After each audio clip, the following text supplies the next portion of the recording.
legends have nicknames. There's Magic Johnson, Dr. J, Wilt the Steel, Air Jordan, and you were given the nickname Cornbread. Could you tell us how you arrived at that name? Well, it's really a funny story. I just came back from the Bahamas the other day and saw the character who played in the movie. It came from a movie called Cornbread, Earl and Me that Jamal Wilkes, a former basketball player at UCLA, he played a role in that movie. Played ball all the time. Everyone said I looked like this guy and just played ball all the time. Larry Fishburne was in this movie. I just saw him in the Bahamas last week. And I didn't get an opportunity to talk about him, but Larry Fishburne at the time was like about 8 years old. Okay. So the movie was about a basketball player. A bunch of friends saw this movie. They said I looked like Jamal Wilkes and kind of came back, gave me that nickname. And it was just shot around. It was just in fun.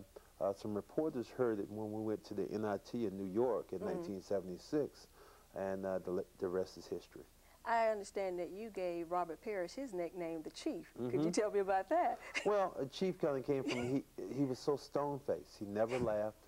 He was a great guy to be around.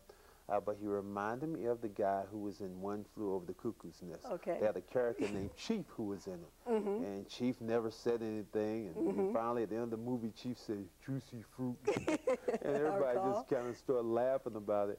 And Chief didn't say anything. So I saw him and I teased him a little bit. And then from then on, everybody started calling him the Chief. And they didn't know why. And then, you know, I really should have got some money and coined that phrase like Pat Riley did with the 3 Ps. I should have got some money for that line, the Chief. Oh, like you said, you played with, well, actually you played with Larry Bird, and you were there when Larry Bird arrived in the league. So Larry Bird played with me. But exactly. I'm sorry. I'll take that story. Did the team initially embrace him, or when did he receive that all status? Well, I think initially when Larry Bird came to the team, I was averaging 19 points a game. I was the leading scorer on the Celtics. So it was definitely a run-in when Larry came in. You know, everybody was praising Larry Bird, and here I was, a guy who was on the verge of being an all-star in the league. And but, you know, the thing about it is I looked at it, and I think sometimes you have to be smart, or you have to be dumb lucky, or whatever it might be.